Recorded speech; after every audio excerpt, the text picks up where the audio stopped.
Hello नमस्कार, जय हिंद, वंदे मातरम साथियों। मैं किशन लाल आप सभी का आपके अपने YouTube channel RJ Kishan education पर हार्दिक स्वागत एवं अभिनंदन करता हूं। तो शाम के 8:30 बज चुकी है। जल्दी से सभी विद्यार्थी क्लास को शेयर कर दीजिएगा और लाइव आ जाइएगा। जो कि हमारी क्लासेस चल रही है अग्निपथ योजना के तहत, जो अग्निवीर बनना चाहते हैं उनकी हमारी क्लासेस चल रही है। बहुत ही शानदार आज का सेशन होने वाला है। इस क्लास में हम जीके और जीएस की चर्चा करेंगे, यानी 30 प्रश्नों का पूरा टेस्ट लगाने वाले और सभी को 25 प्लस का टारगेट लेके चलना है। और सुबह आपको पता है मेरी मैथमेटिक्स की क्लास होती है, तो वो भी कभी मिस मत कीजिएगा, क्योंकि आपको पता है जो भी हम क्वेश्चनों की प्रैक्टिस करवा रहे हैं, जो प्रीवियस ईयर के पेपरों में पूछे गए या आगामी पेपरों में पूछे जाने की संभावना है, वही क्वेश्चन हम लेकर आते हैं। चलिए बिना देरी के सेशन की शुरुआत करेंगे। इससे पहले जो भी विद्यार्थी हमारा ऐप डाउनलोड करना चाहते हैं, प्रत्येक क्लास का अपडेट आपको ऐप के ऊपर नोटिफिकेशन के माध्यम से मिल जाता है। जब क्लास होती है उसका नोटिफिकेशन भेज दिया जाता है, तो ऐप डाउनलोड करके वहां से प्रत्येक सूचना भी ले सकते हैं। जो भी कोई भी अपडेट आता है आपको ऐप के ऊपर दे दिया जाता है।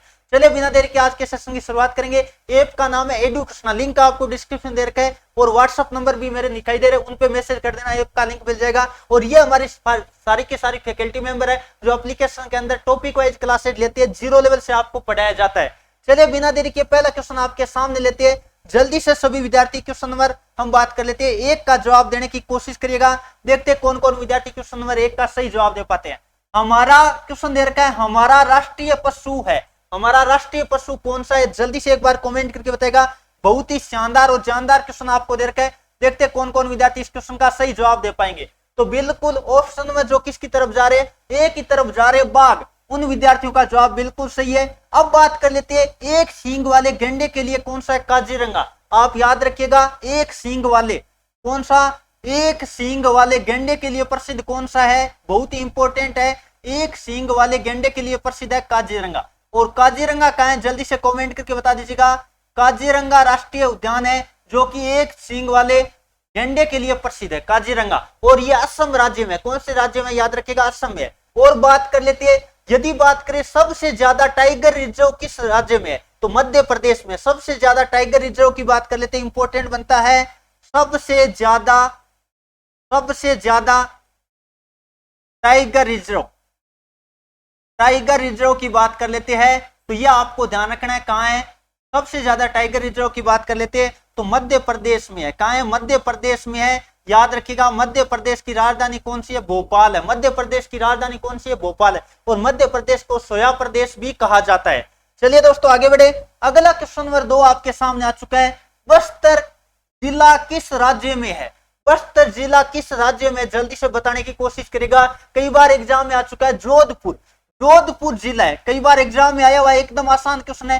हो सकता है ये राजस्थान वालों को आसान लगे, कईयों को पता नहीं रहता है, क्योंकि आपको पता है कई बार जिला इंपोर्टेंट जिले होते हैं ना, वो पूछ लिए जाते हैं। तो जोधपुर किस राज्य में है? तो आपको पता है राजस्थान में है। और बस्तर की बात कर लेते हैं, वो छत्तीसगढ़ में। बिल्कुल जो विद्यार्थी ऑप्शन नंबर किसकी तरफ जा रहे हैं? बी की तरफ जा रहे हैं, उन विद्यार्थियों का जवाब बिल्कुल सही है। मध्य प्रदेश के बारे में मैंने अभी बताया, इसकी राजधानी कौन सी है? भोपाल है। मध्य प्रदेश की राजधानी क्या है? भोपाल है। याद रखिएगा, बहुत ही इंपॉर्टेंट है। उत्तर प्रदेश की राजधानी की बात कर लेते हैं, लखनऊ है। कौन सी है? लखनऊ है। यह भी सभी विद्यार्थियों को नोट कर लेना है, कई बार एग्जाम में आ चुका है। लखनऊ को नवाबों की नगरी कहा जाता है। क्या कहा जाता है? नवाबों की नगरी कहा जाता है लखनऊ को, जो कि यूपी यानी उत्तर प्रदेश। और जनसंख्या की दृष्टि से सबसे बड़ा राज्य की बात कर लेते हैं, उत्तर प्रदेश है। और क्षेत्रफल के अनुसार सबसे बड़े राज्य की बात करें, राजस्थान है। और जनसंख्या घनत्व के आधार पर सबसे बड़े राज्य की बात करें, तो जल्दी से कमेंट करके बताएगा सबसे ज्यादा जनसंख्या घनत्व किसका है? तो वो बिहार का है। चलिए दोस्तों आगे बढ़े। अगला क्वेश्चन नंबर 3 आपके सामने आ चुका है।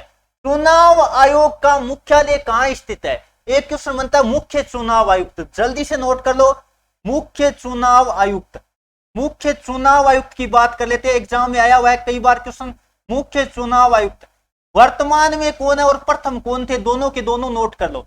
प्रथम की बात कर लेते हैं तो कौन थे? सुकुमार सेन था। कौन था? सुकुमार सेन। बहुत ही इंपॉर्टेंट क्वेश्चन है, कई बार आ चुका है, सुकुमार सेन थे। अब बात कर लेते हैं, वर्तमान की बात कर लेते हैं। जल्दी से नोट कर लो, वर्तमान की बात करें तो कौन थे? राजीव कुमार। बहुत इंपॉर्टेंट क्वेश्चन है, राजीव कुमार। कौन थे? राजीव कुमार है वर्तमान में कौन है? राजीव कुमार है। और प्रथम की बात करें, सुकुमार सेन थे। अब बात कर लेते हैं, चुनाव आयोग का मुख्यालय कहां स्थित है? तो यह आप सबको पता होगा। बिल्कुल जो विद्यार्थी ऑप्शन नंबर सी की तरफ जा रहे, नई दिल्ली, उन विद्यार्थियों का जवाब बिल्कुल सही है। और नई दिल्ली भारत की राजधानी कब बनी थी? 1911 में बनी थी, याद रखिएगा 1911 में। और 1911 से पहले भारत की राजधानी क्या थी? कोलकाता थी।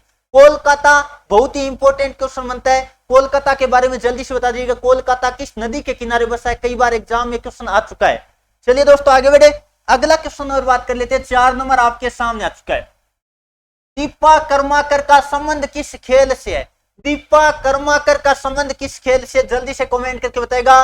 तो वो आपको पता होगा जिम्नास्टिक से संबंधित है। और यदि मैं बात करूं नीरज चोपड़ा, याद रखिएगा बहुत ही इंपॉर्टेंट बनता है, अब की बार लगभग क्वेश्चन आने की संभावना रहेगी। नीरज चोपड़ा के संबंध की बात करें, नीरज चोपड़ा के संबंध की बात करें तो याद रखिएगा जेवलिन थ्रो यानी भाला फेंक। जेवलिन थ्रो का मतलब क्या होता है? भाला फेंक। हिंदी में कहे तो भाला फेंक नाम आ सकता है। तो याद रखिएगा ये क्वेश्चन अब की बार पूछे जाने की बहुत ही ज्यादा संभावना रहेगी। नीरज चोपड़ा का संबंध किससे? भाला फेंक या जेवलिन थ्रो से संबंधित है। चलिए दोस्तों आगे बढ़े, अगला क्वेश्चन नंबर 5 आपके सामने आ चुका है। निम्न में से कौन सा जानवर जो सबसे पहले अंतरिक्ष में भेजा गया था? मैं कई बार आपको बता चुका हूं, लाइका नामक कुतिया भेजी गई थी। लाइका नामक क्या भेजी गई थी? कुतिया भेजी गई थी। तो याद रखिएगा लाइका कुतिया। कौन सी कुतिया? लाइका कुतिया भेजी गई थी। बहुत ही इंपॉर्टेंट क्वेश्चन है, कई बार एग्जाम में आ चुका है। कुतिया भेजी गई थी। अब लाइका कुतिया ऑप्शन आप देखोगे पता चल जाएगा, कुत्ता भेजा गया था। बिल्कुल ऑप्शन नंबर आपका क्या राइट होगा? ए राइट होगा। और कुत्ते के काटने से कौन सा रोग हो जाता है? कुत्ते के काटने से रोग कौन सा हो जाता है? हाइड्रोफोबिया। क्या? हाइड्रोफोबिया रोग हो जाता है। इंपॉर्टेंट बनता है, साइंस का क्वेश्चन है। हाइड्रोफोबिया, हाइड्रोफोबिया रोग हो जाता है। हाइड्रोफोबिया यानी दर्दों से डर लगने लगता है। हाइड्रोफोबिया, या जिसे हम क्या कहते हैं? कुत्ते के काटने से रेबीज, इसको हम रेबीज भी कहते हैं। क्या कहते हैं? रेबीज भी कहते हैं। ध्यान रखिएगा बहुत ही इंपॉर्टेंट क्वेश्चन बनता है। कुत्ते के काटने से कौन सा रोग होता है? रेबीज कह दो या हाइड्रोफोबिया कह दो। हाइड्रोफोबिया का मतलब है तरलों से डर लगना। तरलों से डर लगना, ये सभी विद्यार्थियों को नोट कर लेना है। चलिए दोस्तों आगे बढ़े, अगला क्वेश्चन नंबर 6 आपके सामने आ चुका है। किस देश को मध्य रात्रि के सूर्य का देश कहा जाता है? मध्य रात्रि के सूर्य का देश यानी मध्य रात्रि को सूर्य दिखाई देता है। ऐसा कौन सा देश है जिसमें मध्य रात्रि को सूर्य दिखाई देता है? यह मध्य रात्रि के सूर्य का देश कहा जाता है। तो आपको पता होगा नॉर्वे को कहा जाता है। बिल्कुल ऑप्शन नंबर आपका बी राइट होगा। और जापान को उगते हुए सूर्य का देश कहा जाता है। उगते हुए सूर्य का देश किसे कहा जाता है? उगते हुए सूर्य का देश जापान को कहा जाता है। और जापान की राजधानी टोक्यो है, जिसमें आपको पता होगा ओलंपिक खेल हुए थे। जो पिछले ओलंपिक खेल हुआ था 2020 के थे, लेकिन कोरोना के कारण 2021 में हुए थे। वो आपको पता होगा टोक्यो में हुए थे। इंपॉर्टेंट बनता है। और डूबते हुए सूर्य का देश, याद रखिएगा डूबते हुए सूर्य का देश, डूबते हुए सूर्य का देश किसे कहा जाता है? ब्रिटेन को कहा जाता है, यानी इंग्लैंड को कहा जाता है। ये सभी विद्यार्थियों को नोट कर लेना है। चलिए दोस्तों आगे बढ़े, अगला क्वेश्चन नंबर 7 आपके सामने आ चुका है। गाइड पुस्तक, आपको पता होगा एक मालगुडी डेज भी है, एक मालगुडी डेज भी है। याद रखिएगा मालगुडी डेज, यह भी इंपॉर्टेंट क्वेश्चन बनता है। यह भी पेपर में आ चुका है। दोनों ही पुस्तक एक ही लेखक की, जल्दी से कमेंट करके बताएगा मालगुडी डेज। या बात कर लेते हैं कौन सी गाइड पुस्तक के लेखक कौन है? तो आपको पता होगा R.K. नारायण है। बिल्कुल जो विद्यार्थी ऑप्शन नंबर किसकी तरफ जा रहे? ऑप्शन नंबर सी की तरफ जा रहे, उन विद्यार्थियों का जवाब बिल्कुल सही है। चलिए दोस्तों आगे बढ़े, अगला क्वेश्चन नंबर बात कर लेते हैं। 8 नंबर आपके सामने आ चुका है। भारत में इंडियन सुपर लीग यानी शॉर्टकट में इसे क्या कहते हैं? ISL, ISL की बात करें। और एक जल्दी से कमेंट करके बता दो, एक होता है IPL। IPL आपको पता है इंडियन प्रीमियर लीग, इसका मतलब फुल फॉर्म क्या होता है? Indian Premier League. इसका फुल फॉर्म क्या होता है? मैं लिख देता हूं, Indian Premier League, Premier League ये अलग है, ध्यान रखिएगा। इसका संबंध आपको पता होगा क्रिकेट से है। किससे? क्रिकेट से। लेकिन आपको क्या पूछा गया, देखिएगा ध्यान से देखिएगा, इंडियन सुपर लीग का संबंध किससे है? तो आपको पता होगा ये फुटबॉल से संबंधित है। किससे संबंधित है? फुटबॉल से संबंधित है। बहुत ही इंपॉर्टेंट क्वेश्चन है। IPL का संबंध क्रिकेट से है, इंडियन प्रीमियर लीग होता है। यह भी सभी विद्यार्थियों को नोट कर लेना है। चलिए दोस्तों आगे बढ़े, अगला क्वेश्चन नंबर 9 आपके सामने आ चुका है। जब चंद्रमा की बात कर लेते हैं, सूर्य मान लेते हैं ये सूर्य, ये क्या भी ये सूर्य है। अब इसके बीच में क्या आ जाता है? सूर्य और पृथ्वी के बीच चंद्रमा आ जाता है। देखो देखिएगा, ये मान लो सूर्य यानी सन है। कौन है? सन है। और यहां मान लेते हैं अर्थ है। क्या ये अर्थ है? अर्थ है। और इनके बीच में क्या आ गया? मून आ गया। बीच में क्या आ गया? मून आ गया। तो आपको पता है पृथ्वी पे क्या नहीं दिखाई देगा? सूर्य का प्रकाश गिरेगा नहीं, ये नहीं, हमें सूर्य दिखाई नहीं देगा। बीच में कौन आ गया, चंद्रमा आ गया। इसका मतलब हमें सूर्य नहीं दिखाई देगा, सूर्य नहीं दिखाई देना यानी सूर्य ग्रहण होगा। कौन सा, सूर्य ग्रहण होगा। बिल्कुल ऑप्शन नंबर आपका क्या राइट होगा, ए राइट होगा। इसका चिन्ह यानी हम बात कर लेते हैं, इसकी आकृति मैंने आपको बना के बता दी है। और एक कौन सा, यदि चंद्र ग्रहण की बात करें, चंद्र ग्रहण की सभी विद्यार्थी एक बार आकृति बना लीजिएगा, मैं बना देता हूं। आपको पता है चंद्रमा, मान लेते हैं चंद्रमा कहां है, जैसे मान लो चंद्रमा होता है वो किसके कारण चमकता है, चंद्रमा का खुद का प्रकाश नहीं होता है, वो आपको पता है सूर्य के प्रकाश के कारण चमकता है। मान लो यहाँ क्या है, ये चंद्रमा है, ये मून है, बिल्कुल मून है। और ये मान लो क्या है, सन है। ये क्या है, सन है। ये मैं सन बना देता हूं, ये सन है। और बीच में क्या आ गई, अर्थ आ गई। बीच में क्या आ गई, अर्थ आ गई। अर्थ आ गई, इसका मतलब आपको पता है सूर्य का प्रकाश चंद्रमा तक नहीं पहुंच पाएगा, चंद्रमा चमकेगा नहीं, यानी चंद्रमा में ब्लैक दिखाई देगा, दिखाई नहीं देगा, इस तरह से हम कह सकते हैं। इसका मतलब इस कंडीशन में क्या हो जाता है, चंद्र ग्रहण होता है। तो दोनों आकृति आपको ध्यान में रखना है, कई बार इससे रिलेटिव क्वेश्चन आ जाता है। चलिए दोस्तों आगे बढ़े। अगला क्वेश्चन आपके सामने आ चुका है 10 नंबर। क्या दे रखा है, सन 2024 का ओलंपिक खेलों का आयोजन कहां होगा। 2024 की बात करें, 2020 के जो 2021 में हुए थे कोरोना के कारण, वो आपको पता होगा टोक्यो ओलंपिक में हुए थे। लेकिन आपको कह रहा है 2024 का, और ये क्वेश्चन इंपॉर्टेंट बनता है, आगामी पेपरों में पूछे जाने की संभावना रहेगी। तो ये आपको पता होगा पेरिस, पेरिस की बात कर लेते हैं, फ्रांस में। पेरिस की बात कर लेते हैं, फ्रांस में, बहुत इंपॉर्टेंट क्वेश्चन है। और पेरिस आपको पता होगा, पेरिस की बात कर लेते हैं सीन नदी के किनारे। किस नदी के किनारे है, सीन नदी के किनारे है। और आपको पता होगा फ्रांस, पेरिस में क्या है, एफिल टावर है। क्या है, एफिल टावर है। कई बार एग्जाम में क्वेश्चन आ चुका है, एफिल टावर कहां है, तो पेरिस फ्रांस में। ये भी सभी विद्यार्थियों को नोट कर लेना है, बहुत ही ज्यादा इंपॉर्टेंट क्वेश्चन बनता है। और टोक्यो में कौन सा हुआ था, 2020 में होना था। वो कब हुआ था, 2021 में हुआ था, ये मैं लिख देता हूं। तो ये कहां हुआ था, टोक्यो ओलंपिक जिसे हम बोलते हैं, जो कि आपको पता है टोक्यो में हुआ था। चलिए दोस्तों आगे बढ़े, अगला क्वेश्चन नंबर बात कर लेते हैं। 11 नंबर आपके सामने आ चुका है, सबसे बड़ी मानव निर्मित झील कौन सी है। सबसे बड़ी मानव निर्मित झील की बात कर लेते हैं तो गोविंद वल्लभ सागर है। कौन सी है दोस्तों, गोविंद वल्लभ सागर है। तो ऑप्शन आप देखिएगा, गोविंद वल्लभ सागर। तो बिल्कुल जो विद्यार्थी ऑप्शन नंबर सी की तरफ जा रहे हैं, उन विद्यार्थियों का जवाब बिल्कुल सही है। वुलर झील की बात कर लेते हैं, जो कि J&K में है, यानी जम्मू कश्मीर में है। और ये मीठे पानी की झील है। ये कौन से पानी की झील है, मीठे पानी की, भारत की सबसे बड़ी झील है। मीठे पानी की भारत की सबसे बड़ी झील कौन सी है, वुलर झील है, जो कि जम्मू एंड कश्मीर में। ये सभी विद्यार्थियों को नोट कर लेना है। चलिए दोस्तों आगे बढ़े, राणा प्रताप सागर बांध की बात कर लेते हैं। राणा प्रताप सागर बांध की बात कर लेते हैं तो चंबल नदी पर है। कौन सी नदी पर है, याद रखिएगा, चंबल नदी पर है। कई बार आर्मी एग्जाम में पूछा गया है। और आपको पता होगा चंबल नदी पर कौन सा शहर बसा है, कोटा शहर प्रमुखतः पूछा जाता है। कोटा शहर की बात कर लेते हैं तो चंबल नदी के किनारे बसा है। यह भी सभी विद्यार्थियों को नोट कर लेना है।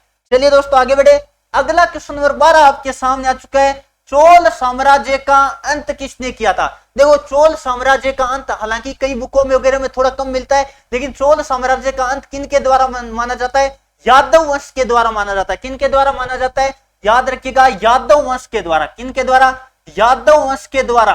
ज्यादातर सर्वमान्य यही माना जाता है। और एक नाम और भी होता है, जल्दी से एक बार कमेंट करके सभी विद्यार्थी बताइएगा क्या है, जल्दी से भी कौन कौन विद्यार्थी देखते सही जवाब दे पाएंगे।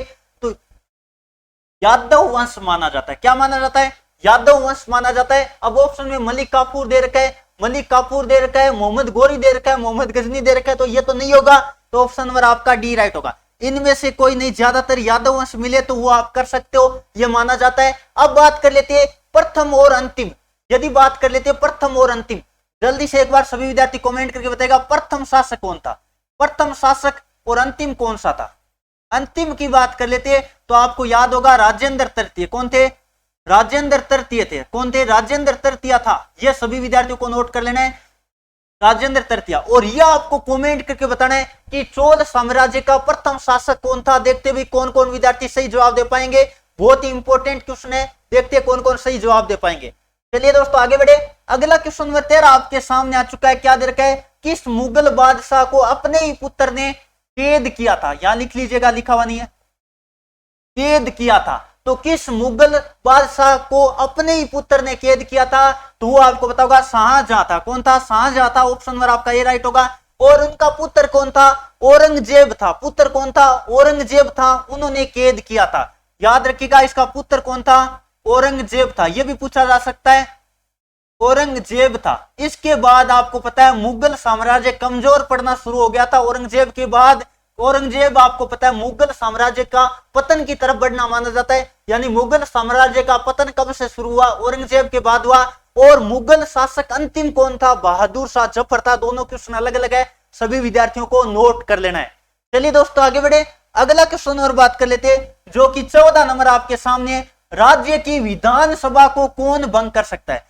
राज्य की विधानसभा को कौन भंग कर सकता है? तो राज्यपाल कर सकता है। राज्यपाल के पास आपको पता है जिस तरह देश में राष्ट्रपति होता है उसी तरह राज्य में कौन होता है? राज्यपाल होता है। ये सभी विद्यार्थियों को ध्यान रखना है। और आपको पता होगा लोकसभा को कौन भंग कर सकता है? राज्यपाल कर सकता है, वही प्रधानमंत्री के अनुमोदन पर। यह भी सभी विद्यार्थियों को ध्यान रखना है।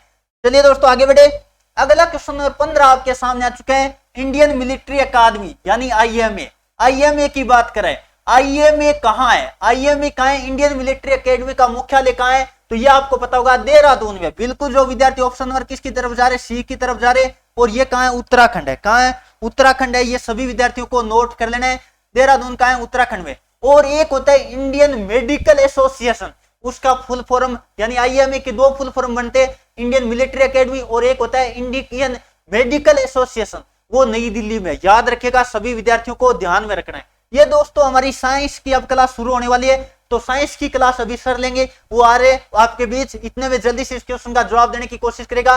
और जीके के हमने 15 क्वेश्चन किया, आपके कितने क्वेश्चन हुए राइट कमेंट करके बताएगा। और क्लास के अंत में आपको यह भी बताना है इस क्लास में आपके टोटल कितने क्वेश्चन राइट हुए।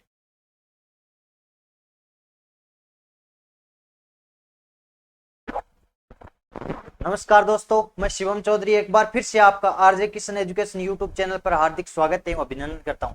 अब हमारे जो साइंस के क्वेश्चन शुरू होने वाले हैं यानी कि 16 से लेकर 30 तक, तो चलिए उनकी शुरुआत करते हैं। तो क्वेश्चन नंबर 16 आपकी स्क्रीन के सामने आ गया है। डीएनए कहां, एक सेकंड, एक क्वेश्चन रह गया। अच्छा, क्वेश्चन नंबर 16 आ गया है, किस अधातु में विद्युत धारा प्रवाहित होती है? यानी कि वैसे देखें तो अधातु होती है उनमें क्या होती है? विद्युत धारा नहीं प्रवाहित होती है, यानी कि वो अचालक होते हैं। लेकिन इनमें से कौन सी, कुछ अपवाद भी होते हैं, तो इनमें से कौन सी अधातु है जिनमें क्या होती है? विद्युत धारा प्रवाहित होती है। तो वो होता है ग्रेफाइट। कौन सा होता है? ग्रेफाइट होता है। यह एक कार्बन का अपर रूप होता है। क्या होता है? कार्बन का अपर रूप, कार्बन का अपर रूप होता है। कार्बन के कितने अपर रूप होते हैं? 3 होते हैं, हीरा, ग्रेफाइट और फुलेरिन। हीरा, ग्रेफाइट और फुलेरिन। और ये ग्रेफाइट होता है, ये क्या होता है? अधातु होते हुए भी क्या होती है? यानी कि हम कह सकते हैं विद्युत धारा, क्या इसमें विद्युत धारा प्रवाहित होती है, यानी कि ये सुचालक होती है। अगर बात करें सिलिकॉन की, तो सिलिकॉन कंप्यूटर में जो आईसी चिप बनी होती है, कंप्यूटर की आईसी चिप किसकी बनी होती है? तो वो सिलिकॉन की बनी होती है। किसकी बनी होती है? कंप्यूटर की जो आईसी चिप होती है वो सिलिकॉन की बनी होती है। और इसका प्रतीक की बात करें तो ऐसा ही होता है, ये भी आप ध्यान में रखना। अगर बात करें कॉपर की, तो इसे तांबा भी कहते हैं, तांबा। और इसका प्रतीक क्या होता है? Cu होता है। ये भी आप नोट करके लिख सकते हो। अगले क्वेश्चन की तरफ बढ़ते हैं। अगला क्वेश्चन नंबर 17 आपकी स्क्रीन के सामने है। जल्दी से सभी विद्यार्थी लाइव चैट में जवाब देने की कोशिश कीजिए। क्या है? डीएनए कहां मौजूद होता है? यानी कि डीऑक्सी राइबोन्यूक्लिक अम्ल। डीएनए का फुल फॉर्म क्या होता है? डीऑक्सी राइबोन्यूक्लिक अम्ल, राइबो या राइबोज भी लिखा हो सकता है, न्यूक्लिक अम्ल। यानी कि यह कहां होता है, कहां पाया जाता है, यानी कि डीएनए है वो कहां पाया जाता है? तो जल्दी से लाइव चैट में जवाब देने की कोशिश कीजिए। तो डीएनए है वो केंद्रक में पाया जाता है। कहां पाया जाता है? केंद्रक, यानी कि न्यूक्लियस में पाया जाता है। न्यूक्लियस की जगह आप केंद्रक भी लिख सकते हो, यानी कि केंद्रक को इंग्लिश में क्या कहते हैं? न्यूक्लियस कहते हैं। और फिजिक्स की भाषा में बात करें न्यूक्लियस, तो नाभिक कहते हैं किसे? न्यूक्लियस। नाभिक को इंग्लिश में क्या कहते हैं? न्यूक्लियस कहते हैं। और बायोलॉजी की भाषा में इसे केंद्रक कहा जाता है। ये इतनी चीज नोट कर लीजिए। अगर बात करें न्यूक्लिक अम्ल, तो आरएनए और डीएनए दोनों क्या होते हैं? ये न्यूक्लिक अम्ल ही होते हैं। डीएनए और आरएनए क्या होते हैं? ये न्यूक्लिक एसिड होते हैं जो कि जैव अणु होते हैं। ये न्यूक्लिक अम्ल क्या होते हैं? ये होते हैं जैव अणु, प्रमुख जैव अणु होते हैं क्या? न्यूक्लिक अम्ल यानी कि न्यूक्लिक एसिड। अगर बात करें आरएनए की फुल फॉर्म तो राइबोज न्यूक्लिक अम्ल, राइबोज न्यूक्लिक अम्ल, ये इतनी चीज आप नोट करके लिख सकते हो। यानी कि डीएनए कहां पाया जाता है? तो केंद्रक यानी कि न्यूक्लियस में पाया जाता है। ऑप्शन आपका ए राइट हो जाएगा। चलिए अगले क्वेश्चन की तरफ बढ़ते हैं। अगला प्रश्न है जेट इंजन क्या है? जेट इंजन क्या है? जल्दी से सभी विद्यार्थी लाइव चैट में जवाब देने की कोशिश कीजिए। तो यह एक बाह्य दहन ईंधन होता है, इंजन होता है। क्या होता है? बाह्य दहन इंजन होता है। ये चीज आप नोट कर सकते हो। और कई बार एग्जाम में क्वेश्चन पूछ लिया जाता है कि एरोप्लेन यानी कि हवाई जहाज का आविष्कार किसने किया था? एरोप्लेन का आविष्कार किसने किया था? जल्दी से जवाब देने की कोशिश कीजिए। तो राइट बंधु ने एरोप्लेन का आविष्कार किया था। किसने? राइट बंधु ने। चलिए नेक्स्ट क्वेश्चन की तरफ बढ़ते हैं। अगला क्वेश्चन नंबर 19 आपकी स्क्रीन पर आ गया है। क्या है?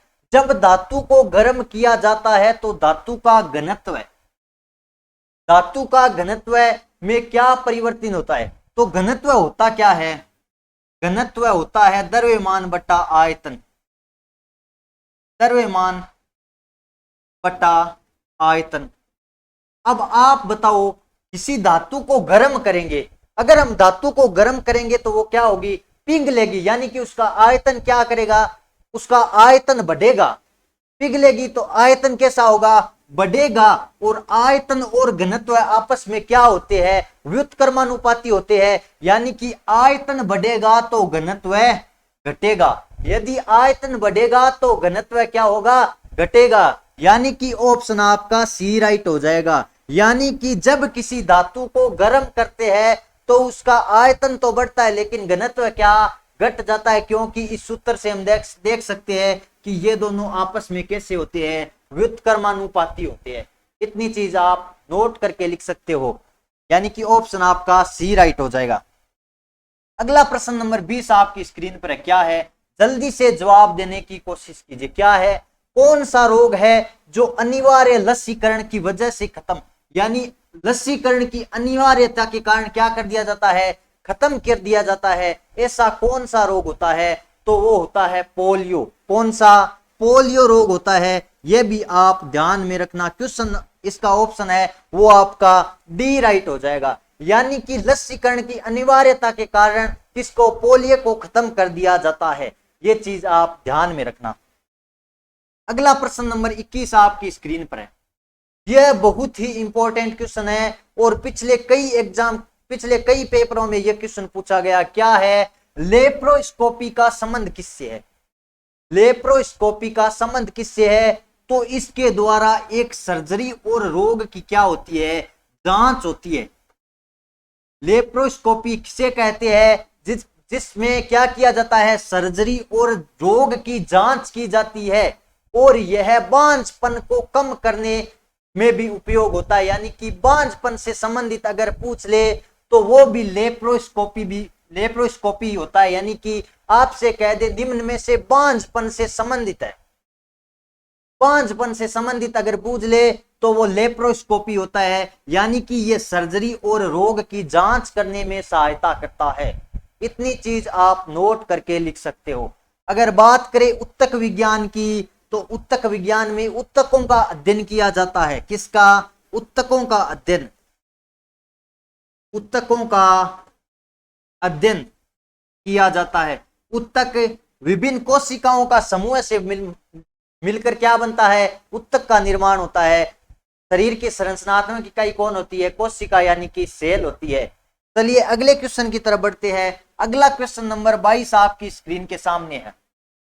जल्दी से जवाब देने की कोशिश कीजिए कि निम्न में से कौन सी एक अदिश राशि है? यानी कि वह राशि जिसमें परिमाण के साथ साथ दिशा न ली जाए, इनमें से कौन सी राशि है? तो त्वरण की बात करें तो यह होती है वेग में परिवर्तन की दर।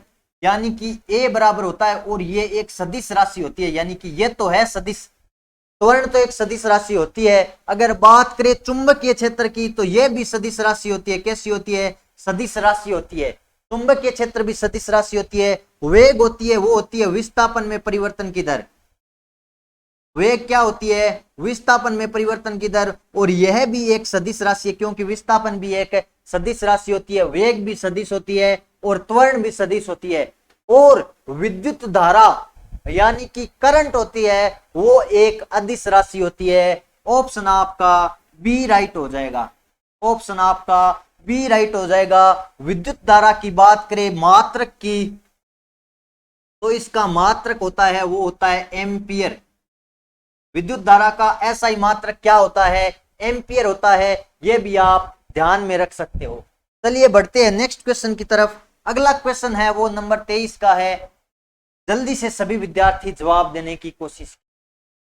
क्वेश्चन क्या दे रखा है, सोडियम कार्बोनेट का साधारण नाम क्या है, यानी कि सोडियम जो कार्बोनेट है उसको हम साधारण भाषा में क्या कहते हैं। सोडियम कार्बोनेट का मतलब Na2CO3, ये क्या है, ये इसका आणविक सूत्र है किसका, सोडियम कार्बोनेट का, Na2CO3। ये किसका होता है, जल्दी से इसको साधारण भाषा में हम आम भाषा में क्या कहते हैं, तो इसको कहते हैं धोने का सोडा यानी कि धावन सोडा। क्या कहते हैं इसे, कहते हैं हम धावन सोडा। क्या कहते हैं, धोने का सोडा यानी कि धावन सोडा। क्या कहते हैं, धावन सोडा कहते हैं। ये चीज भी आप नोट करके लिख सकते हो। ये क्वेश्चन कर लिया। क्या होता है धोने का सोडा, जिसे हम आम भाषा में धावन सोडा यानी कि इसे क्या कहते हैं, सोडियम कार्बोनेट Na2CO3। एक होता है NaHCO3, NaHCO3। ये किसका होता है, जल्दी से जवाब देने की कोशिश कीजिए। NaHCO3 इसे कहते हैं सोडियम बाइकार्बोनेट। क्या कहते हैं, सोडियम बाइकार्बोनेट। और ये होता है खाने का सोडा यानी कि बेकिंग सोडा। क्या होता है, बेकिंग सोडा, बेकिंग सोडा यानी कि खाने का सोडा कहा जाता है किसको, यानी कि खाने के सोडे का रासायनिक सूत्र क्या होता है, NaHCO3 होता है, और इसका रासायनिक नाम क्या होता है, सोडियम बाइकार्बोनेट है, जबकि ये सोडियम कार्बोनेट है। ये आप ध्यान में रखना। चलिए अगले क्वेश्चन की तरफ बढ़ते हैं। अगला क्वेश्चन नंबर 24 आपकी स्क्रीन के सामने है। क्या है, पौधों और जीवों में सबसे मुख्य अंतर क्या होता है, यानी कि पौधों और जीवों में इनमें से कौन सा अंतर पाया जाता है। तो वंशवृद्धि भी होती है, पौधों में भी होती है और जीवों में भी होती है, कोई बड़ी बात नहीं है। श्वसन क्रिया होती है, पेड़ पौधे भी श्वसन लेते हैं और जो जीव जंतु है वो भी श्वसन की क्रिया करते हैं। अगर बात करें पाचन क्रिया, तो पाचन क्रिया पेड़ पौधे भी करते हैं और क्या करते हैं, जीव जंतु भी करते हैं। लेकिन चलना फिरना, जीव जंतु चल फिर सकते हैं लेकिन पेड़ पौधे वो नहीं कर सकते। जीव जंतु चल फिर सकते हैं लेकिन पेड़ पौधे नहीं फिर सकते। तो इसका मुख्य अंतर यही होता है, किसमें, पेड़ पौधों और जीव जंतुओं में यही मुख्य अंतर पाया जाता है। चलिए बढ़ते अगले क्वेश्चन की तरफ। अगला प्रश्न नंबर 25 आपकी स्क्रीन के सामने है। जल्दी से जवाब देने की कोशिश कीजिए। कई बार एग्जाम में रिपीट होने वाला क्वेश्चन है और नॉर्मल सा क्वेश्चन है, साधारण सा क्वेश्चन है, कोई कठिन क्वेश्चन नहीं है। क्या है, सबसे हल्का तत्व है। तो सबसे हल्का तत्व कौन सा होता है, वो होता है हाइड्रोजन। कौन सा होता है, हाइड्रोजन और होता है, और इसका प्रतीक होता है H। और सबसे हल्की गैस भी यही होती है, सबसे हल्की गैस, क्योंकि हाइड्रोजन एक गैस होती है तो यह सबसे हल्की गैस होती है। अगर बात करें हीलियम की, तो सबसे हल्की अकीरिय गैस, सबसे हल्की अकीरिय यानी कि नोबल गैस, अकीरिय गैस। और बात करें लिथियम की, तो सबसे हल्की धातु होती है, सबसे हल्की धातु। और इसका जो प्रतीक होता है वो होता है Li। और ये कितने नंबर पे होते हैं, हाइड्रोजन हीलियम लिथियम, यानी कि 3 नंबर पे होती है। कितने नंबर पे, 3 नंबर पे होती है। अगर बात करें ओस्मियम की, तो यह सबसे भारी धातु होती है, सबसे भारी धातु। ये भी आप नोट करके लिख सकते हो। चलिए नेक्स्ट क्वेश्चन की तरफ बढ़ते हैं। अगला प्रश्न नंबर 26 आपकी स्क्रीन के सामने है। क्या दे रखा है, साबुन किस पानी के साथ, ये जाग नहीं है, ये जाग है। यहां क्या लिख लो, जाग, यानी कि साबुन है वो किस पानी के साथ झाग नहीं बनाती है? तो वो किस पानी के साथ नहीं बनाती है? जो कठोर जल होता है उसके साथ झाग नहीं बनाती है, यानी कि कठोर जल के साथ क्या नहीं बनाती है? झाग नहीं बनाती है। अगर बात करें मृदु जल यानी कि कोमल जल में झाग बनाती है। एक होता है अपमार्जक। क्या होता है? अपमार्जक पाउडर होता है, डिटर्जेंट पाउडर, आपने नाम सुना होगा। वो मृदु जल में भी झाग बनाती है और भारी जल यानी कि इस कठोर जल में भी झाग बनाती है। ये भी आप ध्यान में रख सकते हो। यानी कि जो डिटर्जेंट पाउडर यानी कि अपमार्जक होता है वो इन दोनों में झाग बनाता है। अपमार्जक अपमार्जक इन दोनों में क्या करता है? झाग बना लेता है। लेकिन साबुन है वो केवल मृदु जल में झाग बनाती है, यानी कि कठोर जल में झाग नहीं बनाती है। अगला प्रश्न आपकी स्क्रीन पर है, क्या कार्बोहाइड्रेट की मात्रा सर्वाधिक किस में पाई जाती है?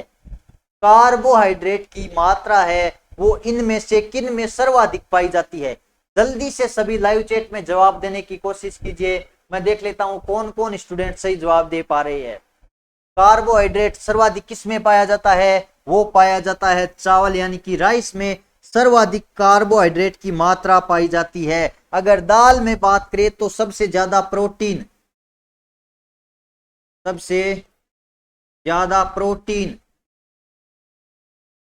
वो भी किस में? अंकुरित दाल में सबसे ज्यादा प्रोटीन पाया जाता है। ये चीज आप नोट करके लिख सकते हो।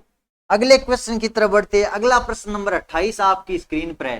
जल्दी से सभी विद्यार्थी जवाब देने की कोशिश कीजिए। क्या है? आयोडीन की कमी से कौन सा रोग होता है? यानी कि आयोडीन की कमी से कौन सा रोग होता है? तो वो होता है घेंगा रोग। कौन सा? घेंगा रोग। घेंगा रोग को क्या कहते हैं? गलगन रोग कहते हैं और इसे ही कहते हैं गोएटर रोग। गोएटर रोग यानी कि आयोडीन की कमी से कौन सा रोग हो जाता है? घेंगा रोग भी कह दो, गलगन रोग भी कह दो या फिर गोएटर रोग भी कह दो, तीनों एक ही बात है। यानी कि आयोडीन की कमी से ही होता है। आयोडीन एक ऐसी अधातु है जिसमें चमक पाई जाती है। वैसे देखिए तो अधातुएं होती है, चमकना किसका? धातुओं का काम होता है, लेकिन आयोडीन अपवाद है, ये चमकदार अधातु होती है। चमकदार अधातु होती है। कौन? आयोडीन होती है। एनीमिया की बात करें तो ये लोहे की कमी से होने वाला रोग है। लोहे की कमी से होने वाला रोग कौन सा है? वो एनीमिया है। ये भी आप नोट करके लिख सकते हो। अगले प्रश्न की तरफ बढ़ते हैं। क्वेश्चन नंबर कितना? 29 आपकी स्क्रीन पे है।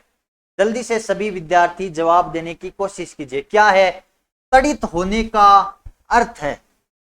तड़ित होने का अर्थ क्या होता है? आवेश का भूमि में स्थानांतरित हो जाना, यानी कि आवेशों का भू संपर्कन हो जाना, यानी कि आवेश भूमि में चले जाते हैं, उसे हम कहते हैं तड़ित हो जाना। यानी कि आवेशों का भू संपर्कन होना क्या कहलाता है? तड़ित कहलाता है। ये चीज आप नोट करके लिख सकते हो। अगला प्रश्न आपकी स्क्रीन के सामने है, जो कि आज की क्लास का अंतिम यानी कि 30 नंबर का क्वेश्चन है। जल्दी से सभी जवाब देने की कोशिश कीजिए। क्या है? कंकाल की आयु पता करने के लिए निम्न में से किस विधि का प्रयोग किया जाता है? यानी कि कंकाल की आयु का पता लगाने के लिए किन विधि का उपयोग किया जाता है? तो वो किया जाता है कार्बन डेटिंग मेथड, यानी कि कार्बन डेटिंग पद्धति है, उसके द्वारा कंकाल की जो क्या आयु का निर्धारण किया जाता है। तो आपका ऑप्शन नंबर बी राइट हो जाएगा। कार्बन का प्रतीक क्या होता है? सी होता है। यह भी आप ध्यान में रख सकते हो। आगे बढ़े तो आज की जो क्लास है उसके पूरे 30 प्रश्न हमने कर लिए हैं। तो आपने अभी तक यदि एडुकेशना ऐप डाउनलोड नहीं किया है तो जल्दी करके डाउनलोड कर लीजिए। उसमें आपको 50 से ज्यादा फ्री आपको टेस्ट मिल जाएंगे, जो कि पिछले एग्जाम्स में पूछे गए प्रश्नों का संग्रह है। अगर आप इन नंबरों पर मैसेज करोगे तो भी आपको इस ऐप का लिंक मिल जाएगा और डाउनलोड कर लीजिए। और हमारी पूरी फैकल्टी है जीके, साइंस, मैथ्स और रीजनिंग की, वो आपको इस पर पढ़ाती है। इंग्लिश की भी फैकल्टी है, वो पूरी टॉपिक वाइज आपको क्लासेस प्रोवाइड करती है। तो जल्दी करके अपन ये एडुकेशना ऐप है वो प्ले स्टोर से डाउनलोड कर सकते हो, या व्हाट्सएप पर मैसेज कर देना, या फिर कमेंट बॉक्स में और डिस्क्रिप्शन लिंक दे रखा है वहां से भी आप इसे डाउनलोड कर सकते हो। तो आज की क्लास आपको कैसी लगी और आपके कितने क्वेश्चन राइट हुए जल्दी से लाइव चैट में जवाब दो और कमेंट करके बताना आज की क्लास आपको कैसी लगी है। अगर अच्छी लगी है तो लाइक कर दीजिए और चैनल को कर दीजिए सब्सक्राइब और अपने दोस्तों में शेयर कर दीजिए। आज के सेशन को यहीं समाप्त करते हैं। धन्यवाद। जय हिंद, जय भारत।